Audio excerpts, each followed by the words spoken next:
یو دعا یاد کړئ دا هر وخت وایي چې اللهم استرنا بسترک الجمیل، خدایا خپړ درا باندې واچ بے حیا او بے ابرو می. دا قسم الزاماتونه پیغمبران بریو زمنو. موسی علیہ السلام چې د زکات اعلان وکړو نو قارون ولا سچل جوړ کړي چې زب دومره لوی زکات او سور کوم چې بیړه می غر کشي. نو یو خزه مصلاتی کړه چې موسی علیہ السلام چې تقریر کوي او خپ جوش کې راشي نو ترا پاسا وای د دې موسی خبره ما اورې د بیګا ما سره بدفعلی کړي. موسی لا دا سازش د خپل ترزوی قارون جوړ کړي. خزه په مجلس کې کېناستا، موسی تقریر کوي، دنیا ناستا دا، خزه را پاسه د پدې اراده چې په موسی الزام لګو، خو چې را پاسه دا د خلینې به اختیار وته چې لا اله الا الله موسی کلیم وخلق واوري. ما سره یو بکس د اشرفو ډک مال قارون را کړو چې په موسی دا الزام لګاوه چې دا د زکات خبره پریدي. پویم په ځان نشم د الزام لګولو په ځای مې په د ایمان راو. دا قسمه سازشونه قدیم نه انبیاء تشي. انبیاء قرآن کې راځي. یو پادری راغی په شاه ولی الله محدث دهلوی رحمت الله علیه سوالو وی قرآن ستاسو کتاب دی؟ وی چاو وی قرآن کې الله ویلی دی چې وجیها فی الدنیا والآخرہ. د عیسی علیہ السلام متعلق الله ویلی دی وجیها فی الدنیا والآخرہ. عیسی علیہ السلام په دنیا او په آخرت دواړو کې د لوی عزت خاوندو.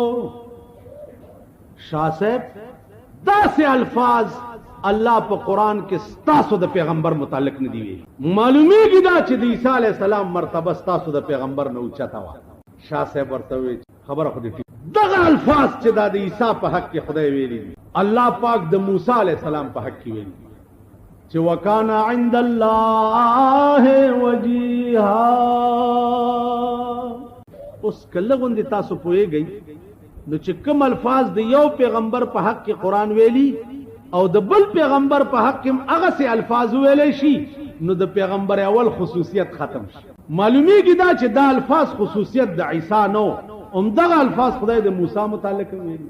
پادری اریان چې اریان شاه صاحب ورته خبره یو بل د پادری سے پادری د پیرنګیانو مولا ته پیرنګیانو مولا غي چې تاسو دلته پیرنګي وګورئ کنه نادیده کو ناسیزه کو او دا سګیر چا پیرته کیږي کله خپل ته ګورئ کله سترګو ته ګورئ کله کمزې ته ګورئ لکه د سپیغوندې چې چری مردار لیدلی نه وی ګوري نو دا سې کله ورته ګیر چا پیر کی دا تاسو پیرنګي چری لیدلی نه ګیر اغي در پورې خان دي چې دا سې به وقوف مونږ په دې بازارونو کې پیرنګي کله تیرګه زموږ ماشومان وګور ورپسیش لوی وګور ورپسیش بیا دې بیس کې پیرنګیانو کله کله به دلم راوسته زمونږ د دیسی پیرنګیانو به دا زما دوست دی دا پیرنګي زما ډېر لوی دوست دی.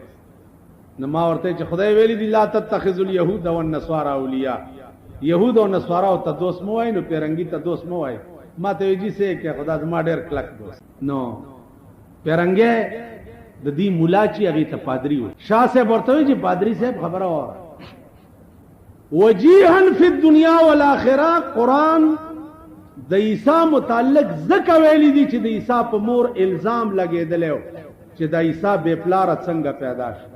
نو الله صفائی وکړه چې وجیها فی الدنیا والآخرہ.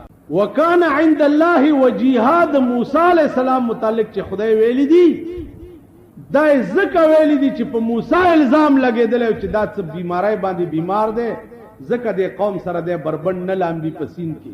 نو الله صفائی وکړه. دا الفاظ زمونږ د پیغمبر متعلق قرآن ذکر نه دی ویلي چې په ټول عمر کې زمونږ په پیغمبر څخه الزام نه دی لګېدلی. نو الله یې صفائی څه دپاره کړی؟ صفائی خو سبقت د الزام غواړي.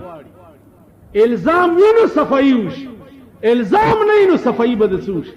نو دا د صفای شهادتو چې الله د عیسی او د موسی متعلق کړي زمونږ پیغمبر باندې الزام نه نو خدای پاک صفائی څه دپاره کړی.